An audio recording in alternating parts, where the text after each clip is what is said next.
ఒక చిన్న బాలుడు తన తండ్రినే ఇంట్లోకి అనుమతించలేదు. ఆ కోపంతో శివుడు ఏమి చేశాడో తెలుసా?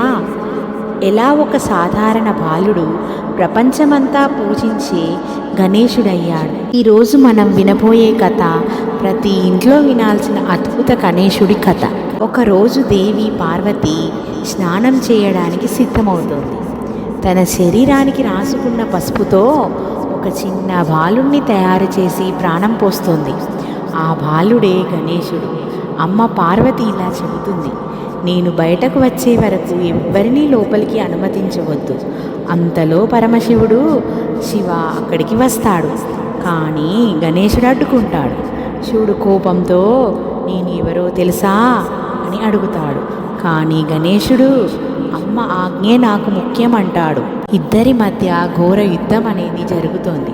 చివరకు శివుడు తన త్రిశూలంతో గణేశుడి తలను తెగగొడతాడు. ఈ విషయం చూసిన పార్వతీదేవి ఆగ్రహంతో ప్రపంచాన్ని నాశనం చేస్తానని అంటుంది. అప్పుడు శివుడు ఉత్తర దిశగా కనిపించే మొదటి జీవి తలను తీసుకురండి అని ఆజ్ఞాపిస్తాడు. వారు ఏనుగు తలను తీసుకువస్తారు.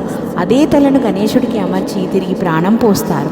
అప్పటి నుంచి ప్రతి పూజలో ముందుగా గణేశుని పూజించే సంప్రదాయం అనేది మొదలైంది.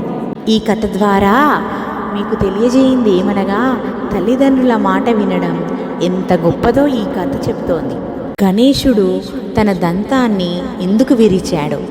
ఒకరోజు మహర్షి వ్యాస ప్రపంచంలోనే గొప్ప ఇతిహాసమైన మహాభారతాన్ని రాయాలని నిర్ణయించుకున్నారు. దానికి తెలివైన వ్యక్తి కావాలి. ఆయన గణేశుడిని కోరారు. గణేశుడు ఇలా అన్నాడు, మీరు ఒక్క క్షణం కూడా ఆపకుండా చెప్పాలి. వ్యాసుడు కూడా ఒక షరతు పెట్టాడు, ప్రతి శ్లోకము అర్థం చేసుకొని మాత్రమే రాయాలి. రాస్తుండగా గణేశుడి కలం విరిగిపోయింది. కానీ రచన ఆగకూడదని తన దంతాన్ని విరిచి కలంలా ఉపయోగించాడు. అందుకే గణేశుడిని ఏకదంతుడని అంటారు. ఈ కథ ద్వారా మీకేమర్థమైంది? లక్ష్యం కోసం త్యాగం చేయాలి అనే పవర్ఫుల్ మెసేజ్ అనేది ఈ కథ ద్వారా మనం తెలుసుకున్నాం. గణేశుడు ప్రపంచం చుట్టొచ్చిన కథ. ఒకరోజు శివపార్వతులు తమ ఇద్దరు కుమారులను పోటీ పెడతారు. గణేశుడు ఎవరు ముందుగా ప్రపంచం చుట్టొస్తే వాళ్ళకి జ్ఞానఫలం అంటారు. కార్తికేయుడు వెంటనే తన నెమలి మీద బయలుదేరుతాడు. కానీ గణేశుడు శివపార్వతుల చుట్టూ 3 ప్రదక్షిణలు చేస్తాడు. అందరూ ఆశ్చర్యపోతారు. గణేశుడు ఇలా అంటాడు, నా తల్లిదండ్రులే నా ప్రపంచం. అప్పుడు శివపార్వతులు గణేశుడిని విజేతగా ప్రకటిస్తారు. ఈ కథ ద్వారా మనకి ఏమర్థమవుతుంది? బలం కంటే బుద్ధి గొప్పది. గణేశుడు చంద్రుణ్ణి ఎందుకు శపించాడు?